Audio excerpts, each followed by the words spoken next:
Então, quando você bate lá no primeiro processo seletivo e a porta está fechada porque você não foi bem na prova, faça daquele momento, faça algo diferente para mudar. Porque se você não passou, foi algo que aconteceu, alguma coisa que faltou ali para que você concluísse as questões. Qual foi a maior dificuldade? Vamos estudar sobre essa maior dificuldade? Olha, a minha dificuldade foi o nervosismo.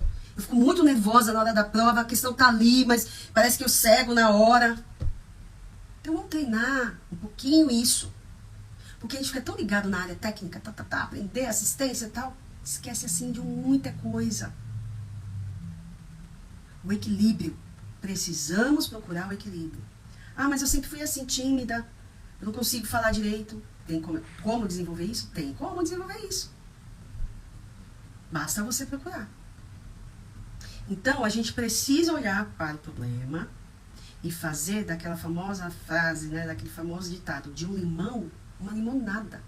De uma limonada ainda, limonada suíça. O que é essa história aqui que foi contada do Silvio Santos para vocês, teve de reflexão? Se ele tivesse tido ali a oportunidade, de repente ele estaria trabalhando ali como atendente na lanchonete. Mas o não para ele foi um divisor de águas. Ele respirou fundo, arregaçou as mangas, comprou lá a sua bicicleta e fez do limão a limonada. Olha só o que eu ouço quando eu levo alguma situação. Olha, você precisa estudar mais. Ah, mas eu só não tenho tempo, porque eu cheguei em casa, Todo mundo é isso. Todo mundo tem também. Priorizem. Vocês precisam criar um método de priorizar.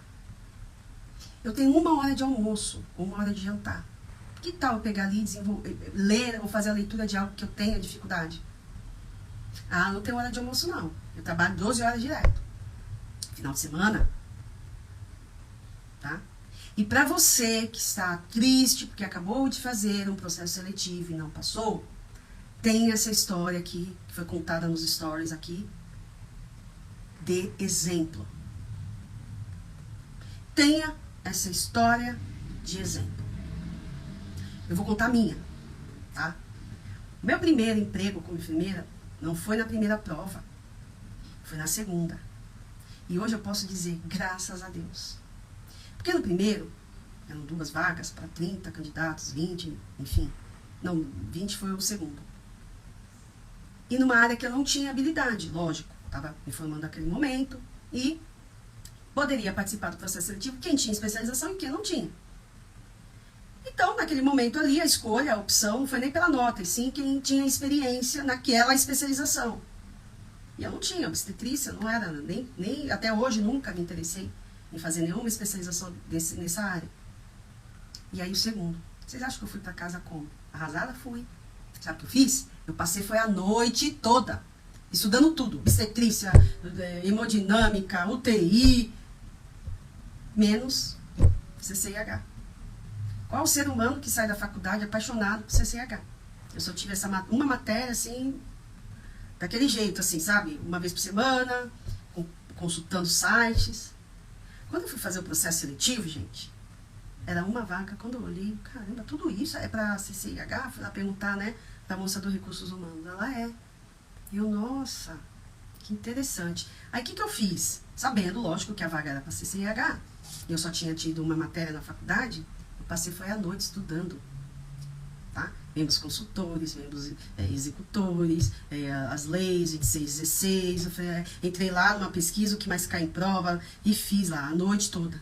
E no outro dia, por volta de 10 horas, eu estava lá, no caso foi no Guarujá, fazendo a minha prova. Aí eu olhei para um lado, olhei para o outro, mais ou menos uns 20 comigo. Mas sabe o que eu fiz? Sabe o que eu pensei? Eu não sei como eu tive essa sabedoria, mas veio. Eu só preciso de uma vaga, né? Então vamos lá, arregacei as mangas e fiz a prova.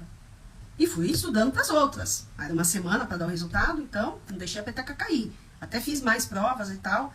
E aí tinha lá umas 2 empresas, 2 hospitais no caso, um em São Paulo e outro em outra cidade aqui da Baixada.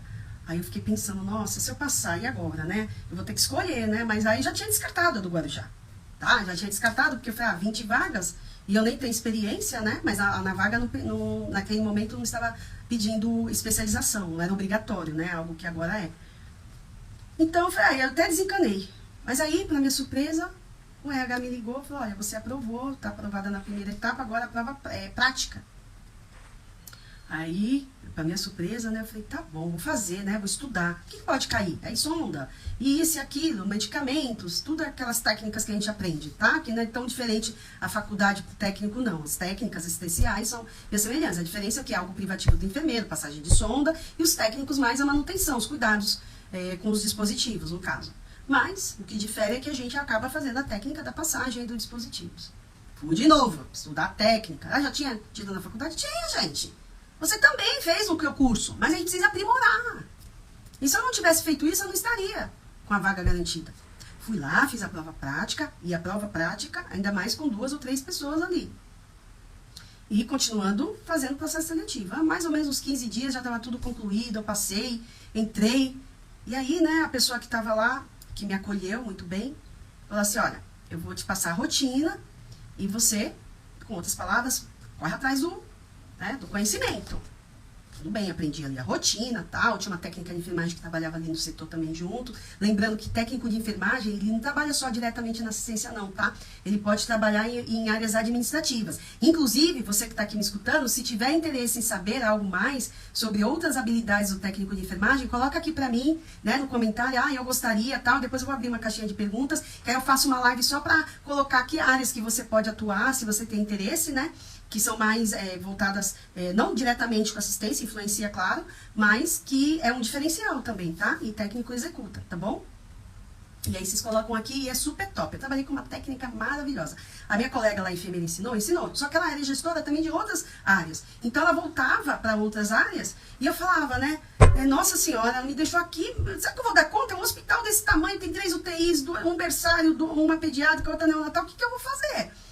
Aí eu olhei assim pra técnica, como é que você desenvolve aqui a busca ativa dos pacientes, tal. Aí ela foi me explicando ali da rotina dela, bastante troca, né, que trabalha em equipe é delicioso quando ele acontece de verdade. E no começo eu até achei, nossa, ela confiava muito em mim, né, a gestora da área, que ela depois ia ligar depois, né, de 3 meses. E me deixou lá, solta, que eu digo assim, à vontade. Ela falei, sabe de uma coisa, não adianta ficar correndo atrás não, gente. Dela, porque ela tem um monte de outras coisas, eu vou ter que arregaçar as mangas e estudar. Indicadores? Meu Deus do céu, eu falei, o que eu vou fazer? Na faculdade, indicadores, eu tive lá na epidemiologia, tal. Fiz um curso de indicadores. Fiz o cursinho lá do aplicativo que mexia com o controle de infecção. E depois despertou interesse, fiz a especialização. O que eu quero dizer com tudo isso? Foi ótimo. Ela pegou na minha mão, me levou lá, falou, essa aqui é a lição de casa, faça. E eu corri atrás. E hoje eu agradeço essa pessoa. Às vezes eu nem tenho muito falado com ela, mas já tive a oportunidade de falar. No começo a gente critica, né? Que a gente tem essa mania, tudo criticar. Nossa, me deixou sozinha agora, e o que eu vou fazer? E um pergunta uma coisa e outra. Corre atrás do prejuízo. Se você está nessa missão, é porque você tem capacidade. E hoje, graças a Deus, eu sou como referência no controle de infecção hospitalar para os meus colegas, para todos que trabalharam comigo e me conhecem. Enfermeira CCH, Lilian, é médico, a gente sempre faz parceria, me ligava, olha, tem tal vaga, você não quer vir, vai trabalhar junto comigo, eu estava bem colocada na ocasião, eu não aceitava, agradecia, claro, mas isso foi, porque hoje perguntam, nossa, como que você consegue, né, ter todo esse conhecimento, sucesso, nome, e todo mundo te conhece? Porque ninguém viu lá no começo, o começo foi árduo, no horário de almoço, eu almoçava e ficava aqui nos livros, epidemiologia, indicador, doenças agravos epidemiológicos, notificações e um monte de outras coisas. Só que desafios aparecem. Da CCH eu entrei para a área da qualidade. Fiz uma pós também no Sírio-Libanês maravilhosa. Depois senti necessidade da docência. Fui lá e fiz docência. Gente, eu não paro. E é o que você deve fazer. Não desistir dos seus sonhos. Porque as portas só se fecham para aqueles que desistem. Vamos fazer uma reflexão. Se você não passou naquele processo, é porque tem algo que você precisa melhorar em você e tem algo também que espera. Porque quando uma porta se fecha, outras zilhões se abrirão. Agora, claro, na primeira fechada de porta, se você pegar o caderno e fechar, acabou, não vou mais participar de nada, daí você vai fazer qualquer outra coisa. Vai trabalhar autônomo, Mas eu tenho certeza que você que está aí do outro lado é aquela pessoa que quer lutar, quer estar melhor ou entrar para o mercado de trabalho.